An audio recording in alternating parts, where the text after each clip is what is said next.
Hello and welcome to another episode of Lore Walker's Manga Reviews. Today we will be reviewing the manga Chaosic Runes. The story starts off with the MC, Minamoto, constantly plagued by nightmares of a plane crash, in which he was the only survivor. This led to him being bullied at school, since people assumed he resorted to cannibalism in order to save himself.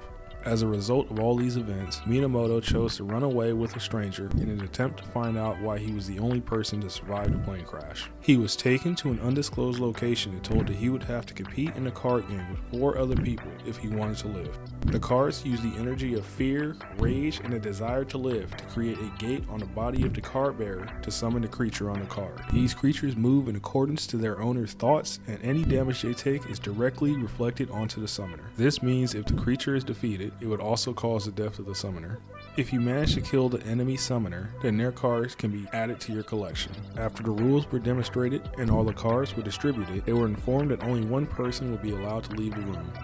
During this free-for-all fight to the death, one of the creatures summoned happened to be the very same creature that the main character had been having nightmares about. However, due to the card summoner's weak willpower, he ended up being consumed by the creature. The creature revealed his name as Death Rex and asked the MC if he was strong enough to control him before he promptly vanished. After barely winning his game, he attempts to leave the room in an effort to escape. He then discovered that it was only the first round in the game. For the second round of the game, if he wanted to escape, he had to collect 80 cards.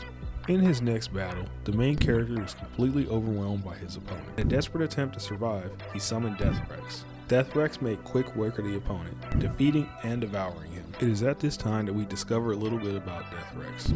Death Rex is the lord of all dragons, and everything he consumes is not only integrated into him, but also completely erased from existence. Only his summoner will have any memory of the things that he's consumed. Similar to the Yu-Gi-Oh card Exodia the Forbidden One, it is disclosed that Death Rex has been split into multiple pieces. Each piece has its own will, and they are competing to become the dominant personality once their body is fused back together. As the story progresses, more and more things are revealed about the card game. You collect cards to make a deck. You can discard cards in your deck to negate the damage done to your monsters. There are also different tribes among the monsters that have their own independent attributes and characteristics. The Dragon Society has high attack and defense in exchange for sharing damage with the summoners.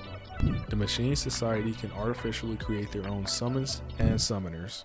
The Magic Society can sacrifice cards to empower themselves. Lastly, there is a Woman's Society. The monsters they summon have a very weak soul link. Because of this, they do not share damage with their summoners, and unlike other cards, when they are defeated, they die instead of returning to their card form. This manga has a diverse and interesting cast of characters and monsters, each with their own motives and personalities. It does a good job of making all the monsters feel unique, especially their take on dragons. While most media portray dragons as flying lizard-like creatures, this manga portrays dragons as eldritch abominations. While this manga has a lot going for it, it was unfortunately cancelled.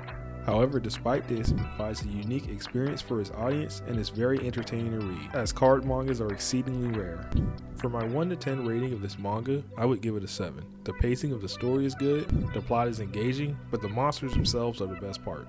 If you grew up watching Pokemon or Yu-Gi-Oh! And wondered what the show would be like if it was designed for an adult audience, then this is the answer you were looking for. If you liked this video, be sure to like, comment, and subscribe, and I'll see you in the next one.